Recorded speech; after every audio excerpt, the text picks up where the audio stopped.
ഇത് മാസ് മോട്ടോഴ്സിൽ നിന്നാണ്. Honda Activa 5G വണ്ടി നമ്മൾ ജനറൽ സർവീസായിട്ട് വർക്കിന് ആയിട്ടുണ്ട്. അതിനകത്ത് മെയിനായിട്ട് പറഞ്ഞാണ് വർക്കുന്നത് general service, engine oil check ചെയ്തൊന്ന് വിളിക്കുന്ന കേസ് പറഞ്ഞിട്ടുണ്ട്. പിന്നെ അതേപോലെ തന്നെ വാട്ടർ സർവീസ് ചെയ്യണം. സെൽഫിൻ്റെ റിലേ ഷോർട്ടായിട്ട് കുറച്ച് നേരം ഒരു 5 മിനിറ്റോളം ഷോർട്ടായിട്ട് നിൽക്കുന്ന കംപ്ലയിൻറ്റ് പറഞ്ഞിട്ടുണ്ടായിരുന്നു. അപ്പോൾ സെൽഫിൻ്റെ റിലേ നമുക്ക് മാറ്റിയിടണം. അപ്പോൾ നമ്മൾ വണ്ടി ഓടിച്ചു നോക്കി വർക്കിന് കയറ്റി അതിൻ്റെ ബാക്ക് ബ്രേക്കിൻ്റെ ഭാഗം കൂടി നമ്മൾ ചെക്ക് ചെയ്യാൻ വേണ്ടി അയച്ചിട്ടുണ്ട്. ബ്രേക്കിൻ്റെ ലൈൻഡറൊക്കെ നമ്മൾ ചെക്ക് ചെയ്യുമ്പോൾ കമ്പനി ലൈൻഡർ കിടക്കണേ, ഹോണ്ടയുടെ ഒറിജിനൽ ലൈൻഡറാണ്. നമുക്ക് ഈ ഒരു സർവീസും കൂടി ഉപയോഗിക്കാനുണ്ട്. ബ്രേക്ക് ക്യാമ്പൊക്കെ ഒന്ന് അഴിച്ച് ഗ്രീസ് ചെയ്ത് റിസെറ്റ് ചെയ്യാം. അതേപോലെ ബാക്ക് വീൽ പിടിപ്പിക്കുന്നത് ഈ ഒരു ഷാഫ്റ്റുമാണ്. അതിൻ്റെ ബെയറിങ്ങിൻ്റെ പ്ലേ നമ്മൾ ചെക്ക് ചെയ്തു, വേറെ കംപ്ലയിൻ്റ് ഒന്നുമില്ല. അതേപോലെ തന്നെ ഗിയർ ബോക്സിൽ തന്നെ ഓയിൽ ചെക്ക് ചെയ്തു, അത്യാവശ്യം ഓയിലുണ്ട്, ലെവൽ കാര്യങ്ങളൊക്കെ ഉണ്ട്. പിന്നെ അതേപോലെ ബാക്കിലത്തെ ടയർ നോക്കി, ടയർ ഫുള്ള് തീർന്നതാണ് കേട്ടോ. അപ്പോൾ ടയർ ഇടയ്ക്കൊന്ന് മാറ്റിയിടുന്ന കേസ് ശ്രദ്ധിക്കുക. കമ്പനി മോഡൽ സാപ്പർ മോഡൽ ഇടുന്നതായിരിക്കും കുറച്ചുകൂടി നല്ലത് കേട്ടോ. പിന്നെ അതേപോലെ നമ്മൾ അതിൻ്റെ എയർ ഫിൽറ്റർ ക്ലച്ച് സൈഡൊക്കെ ചെക്ക് ചെയ്യാൻ വേണ്ടി അയച്ചിട്ടുണ്ട്. എയർ ഫിൽറ്ററൊക്കെ നോക്കുമ്പോൾ കുറച്ച് പൊടിയൊക്കെ ഉണ്ട്, നമുക്ക് തുടച്ച് ക്ലീൻ ചെയ്ത് നമുക്ക് റീസെറ്റ് ചെയ്യാം. നിലവിൽ കിടക്കുന്നത് ഹോണ്ടയുടെ ഒറിജിനൽ ഫിൽറ്റർ തന്നെയാണ്. ക്ലച്ച് സൈഡ് നമ്മൾ അയച്ചിട്ടുണ്ട്. ബെൽറ്റൊക്കെ അത്യാവശ്യം നല്ല ബെൽറ്റാണ്, വണ്ടി വന്നപ്പോൾ ഉള്ള ബെൽറ്റാണ്. ബെൽറ്റ് ഇടയ്ക്ക് മാറ്റിയിട്ടൊന്നുമില്ല, വേറെ ഡാമേജ് കാര്യങ്ങളൊന്നുമില്ല, നിലവിൽ ഉപയോഗിക്കുന്നതിന് വേറെ പ്രശ്നമൊന്നുമില്ല. ക്ലച്ചിനകത്ത് വേറെ ഓയിൽ ലീക്ക് കാര്യങ്ങളൊന്നുമില്ല. അതിൻ്റെ variator body, boss drive, roller കാര്യങ്ങളൊക്കെ ചെക്ക് ചെയ്ത് വേറെ കംപ്ലയിൻ്റ് ഒന്നുമില്ല. അതേപോലെ ബെൻഡെക്സിൻ്റെ ഭാഗം ചെക്ക് ചെയ്തു, നിലവിൽ ഓക്കെയാണ്. ക്ലച്ച് യൂണിറ്റ് ഒന്ന് ക്ലീൻ ചെയ്ത് ഗ്രീസ് ചെയ്ത് റീസെറ്റ് ചെയ്യുന്നുണ്ട്. കിക്കർ വീൽ ഒഴിച്ചൊന്ന് ഗ്രീസ് ചെയ്തിടാം. പിന്നെ നിലവിൽ നമുക്ക് അതിൻ്റെ എഞ്ചിൻ ഹെഡിൻ്റെ ഭാഗം നോക്കുമ്പോൾ ഇവിടെ ചെറിയൊരു ലീക്കേജ് കാണിക്കുന്നുണ്ട്. ഹെഡ് കവർ ഗ്യാസ്കറ്റ് ലീക്കായിട്ട് ഓയിൽ പുറത്തേക്ക് വന്നു തുടങ്ങിയിട്ടുണ്ട്. അപ്പോൾ ആ ഗ്യാസ്കറ്റും അതിൻ്റെ റബ്ബറും മാറ്റിയിടണം.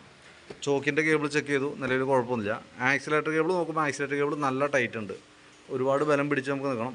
വലിയ താമസിച്ചാണ്ട് അത് സ്റ്റക്ക് ആവുന്ന ഒരു കണ്ടീഷനിലേക്ക് വരും. അപ്പോൾ ആക്സിലേറ്ററിൻ്റെ കേബിൾ മാറ്റിയിടുന്നതായിരിക്കും കുറച്ചുകൂടി നല്ലത്. പിന്നെ അതേപോലെ നമ്മൾ കാർബേറ്ററിൻ്റെ ഭാഗം നോക്കി, വേറെ പറയത്തക്ക ഓവർഫ്ലോൻ്റെ കംപ്ലയിൻറ്റോ മിസ്സിങ്ങോ കാര്യങ്ങളൊന്നുമില്ല. അപ്പോൾ നിലവിൽ കാർബേറ്റർ ക്ലീൻ ചെയ്യേണ്ടതായിട്ടില്ല. അപ്പോൾ നിലവിൽ ഞാൻ ജനറൽ സർവീസിൽ കാർബേറ്റർ ക്ലീനിങ് ഒന്നും വരുന്നില്ല. നമ്മൾ ചെയ്യണമെങ്കിൽ പോലും നമുക്ക് അഡീഷണൽ പേയ്മെൻറ്റ് വരുന്ന കേസാണ്. പ്രത്യേകിച്ചൊരു കംപ്ലയിൻറ്റ് ഇല്ലാത്തതുകൊണ്ട് നമ്മൾ തൊടാതിരിക്കണം നല്ലത്. കാരണം ഇപ്പോഴത്തെ പെട്രോൾ അറിയാമല്ലോ, E20 പെട്രോളാണ്, അതിൻ്റേതായിട്ടുള്ള പ്രോബ്ലംസ് ഉണ്ട്. അപ്പോൾ പരമാവധിയും എന്തെങ്കിലും ഒരു കംപ്ലയിൻറ്റ്സ് ഒക്കെ കാണിക്കണ വരെ അത് തൊടാതെ അങ്ങനെ തന്നെ കൊണ്ടു നടക്കണമായിരിക്കും നല്ലത്. പിന്നെ ഫ്രണ്ടിലേക്ക് വരുമ്പോൾ ഫ്രണ്ട് ബുഷുകളൊക്കെ നമ്മളൊന്ന് അഴിച്ച് ഗ്രീസ് ചെയ്യാൻ വേണ്ടിയിട്ട് അഴിച്ചാണ്. അപ്പോൾ ഗ്രീൻ ബുഷ് നമുക്ക് മാറ്റിയിടണം, അതായത് ഈ ഷോക്കിൻ്റെ ബുഷ് മാറ്റണം. ലിങ്കിൻ്റെ ഇവിടെ വന്ന ബുഷിൽ കോളർ ബുഷ് മാത്രം മാറ്റി നമുക്ക് റീസെറ്റ് ചെയ്യാം. പിന്നെ ഫ്രണ്ട് ബ്രേക്ക് നമ്മൾ ചെക്ക് ചെയ്തു, ലൈൻഡർ അത്യാവശ്യം ഉപയോഗിക്കാനൊക്കെ ഉണ്ട്. പക്ഷേ ബ്രേക്കിൻ്റെ കേബിളുകൾ രണ്ടെണ്ണം കംപ്ലയിൻ്റ് ഉണ്ട്. ഒരെണ്ണം കോമ്പി ബ്രേക്കിൻ്റെ കേബിൾ ഇവിടെ ഒടിഞ്ഞത് ഈ ഒരു അവസ്ഥയിൽ വിട്ടുകയാണ്. അപ്പോൾ അതെന്തെങ്കിലും മാറ്റിയിടണം. ഇവിടെയും സെയിം സിറ്റുവേഷനാണ്, തന്നെയല്ല ടൈറ്റ് കാണിച്ചു കൊടുക്കിയിട്ടുണ്ട്. അപ്പോൾ ഫ്രണ്ടിലേക്ക് വരുന്ന 2 കേബിളുകൾ നമുക്ക് മാറ്റി പുതിയതിടേണ്ടതായിട്ടാണ്. ബാക്കിലേക്ക് വരുന്ന കേബിളിന് നിലവിൽ ചെറിയൊരു ടൈറ്റ് കൊടുക്കിയിട്ടുണ്ട്, പക്ഷേ അതിപ്പോൾ മാറ്റണമൊന്നുമില്ല. ഇപ്പോൾ മാറ്റിയില്ലെങ്കിലും കുഴപ്പമില്ല. ഫ്രണ്ടിലത്തെ ടയർ നോക്കി അത്യാവശ്യം ഉപയോഗിക്കാനുണ്ട്. വീൽ ബെയറിങ്ങിനൊക്കെ ആയാലും പറയത്തെ കംപ്ലയിൻ്റ് ഒന്നുമില്ല. കോൺസെപ്റ്റ് ആയാലും വേറെ കംപ്ലയിൻ്റ് ഒന്നുമില്ല.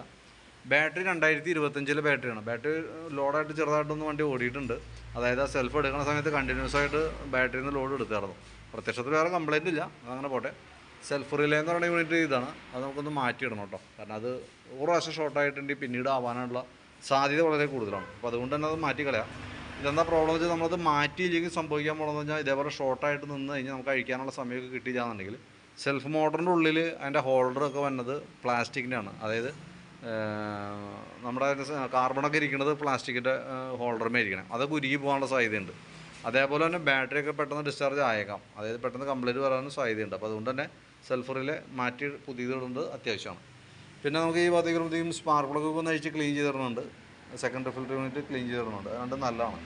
എഞ്ചിൻ ഓയിൽ നമ്മൾ ചെക്ക് ചെയ്തു, നിലവിൽ ലെവലൊരു അല്പം കുറവുണ്ട്, പക്ഷേ ഓയിൽ വലിയ കളർ വ്യത്യാസം തോന്നണില്ല.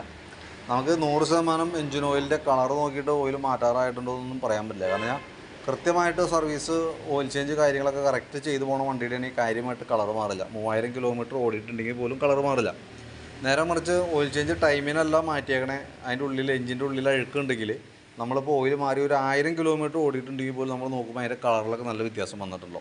അതാണ് രണ്ടും കളർ നോക്കി നമുക്ക് 100% ഓയിലിൻ്റെ കേസ് പറയാൻ പറ്റില്ല എന്ന് പറയുന്ന കേസ്. അത് നമുക്ക് കിലോമീറ്ററിൻ്റെ അടിസ്ഥാനത്തിൽ വേണം നമ്മൾ ചെക്ക് ചെയ്യാനായിട്ട്. നമുക്ക് ഇവിടെ ചെയ്തേക്കണതിൻ്റെ ലാസ്റ്റ് വന്നിട്ട് 61,472 നമുക്ക് ലാസ്റ്റ് ഇവിടെ എൻട്രി കിടക്കണേ, അതായത് ഓയിൽ മാറ്റിയതായിട്ട്. ഇപ്പം നമുക്ക് 74,000 കിലോമീറ്റർ ആയിട്ടുണ്ട്. അപ്പോൾ അതിനിടയിൽ എന്തെങ്കിലും മാറ്റിയിട്ടുണ്ട്. അപ്പോൾ കിലോമീറ്റർ ആയിട്ടുണ്ടോ എന്ന് ആലോചിച്ച് നോക്കാം. അതായത് 3000 ഒക്കെ ആയിട്ടുണ്ടെങ്കിൽ നമുക്ക് ഓയിൽ മാറ്റിക്കളയാം. അതല്ലെങ്കിൽ ആ കുറവുള്ളത് ഒരല്പം ടോപ്പപ്പ് ചെയ്യാണ്ട് അതൊന്ന് ടോപ്പപ്പ് ചെയ്ത് നമുക്ക് യൂസ് ചെയ്യാം. അപ്പോൾ എന്തെങ്കിലും വീഡിയോ കണ്ടുകഴിയുമ്പോൾ നോക്കിയിട്ടൊന്ന് പറഞ്ഞേക്കാം. ഞാൻ അതിൻ്റെ മാറ്റേണ്ടി വരുന്ന പാർട്സുകൾ ജസ്റ്റ് ഒന്ന് പറഞ്ഞു പോകാം. നമുക്ക് ഫ്രണ്ടിൽ വരുമ്പോൾ 2 കേബിളുകൾ മാറ്റണം. ആക്സിലേറ്റർ കേബിൾ ടൈറ്റ് ഉണ്ട്, അപ്പോൾ അത് മാറ്റിയിടാം. ഗ്രീൻ ബുഷ് മാറ്റിയിടാം. ഫ്രണ്ടിലത്തെ ലിങ്കിൻ്റെ കോളർ ബുഷ് മാറ്റി റീസെറ്റ് ചെയ്യാം. പിന്നെ ഹെഡിനകത്ത് വരുമ്പോൾ ഗ്യാസ്കറ്റും അതിൻ്റെ വന്ന 2 റബ്ബറുകളും അത്രയാണ് മെയിനായിട്ടുള്ളത് കേട്ടോ. അപ്പോൾ നോക്കിയിട്ട് വീഡിയോ കണ്ടുകഴിയുമ്പോൾ നോക്കിയിട്ടൊന്ന് റിപ്ലൈ ചെയ്യണം. കാരണം റിപ്ലൈ കിട്ടിയിട്ട് നമുക്ക് അതനുസരിച്ചിട്ട് വേണം നമുക്ക് ചെയ്യാനായിട്ട്. പിന്നെ സെൽഫിൻ്റെ റിലേഡേഴ്സ് നമ്മൾ ഫസ്റ്റ് എന്ന് പറഞ്ഞിട്ടുണ്ടായിരുന്നു, അതുകൂടി നമുക്ക് മാറ്റിയിടേണ്ടതായിട്ടുണ്ട്. അപ്പോൾ വീഡിയോ കണ്ടുകഴിയുമ്പോൾ നോക്കിയിട്ടൊന്ന് റിപ്ലൈ ഇട്ടേക്കാം, അതനുസരിച്ചിട്ട് നമുക്ക് ചെയ്യാം കേട്ടോ. പിന്നെ ബാക്കിലത്തെ ഷോക്കിൻ്റെ ഈ സൈഡിൽ ബുഷ് ചെറിയൊരു അടി കാണിക്കുന്നുണ്ടായിരുന്നു, ഞാനത് നോക്കാം. ഇവിടുത്തെ ബാക്ക് നമുക്ക് ഗട്ടർ ചാടുമ്പോൾ സൈഡിൽ ചെയ്തൊരു ചെറിയ അടി വരുന്നുണ്ട്, അത് നോക്കിയിട്ട് വേണമെങ്കിൽ അതും കൂടി കൂട്ടത്തിൽ ചെയ്ത് കളയാം കേട്ടോ. അപ്പോൾ ഡീറ്റെയിൽസ് വാട്സപ്പിലേക്ക് ഇട്ടേക്കാം. വീഡിയോ കണ്ടുകഴിയുമ്പോൾ നോക്കിയിട്ടൊന്ന് റിപ്ലൈ ഇട്ടേക്കാം. നാളെ വൈകിട്ടത്തേക്കാണ് നമുക്ക് വണ്ടി എടുക്കാനായിട്ട് പറ്റുള്ളൂ. ഓക്കെ.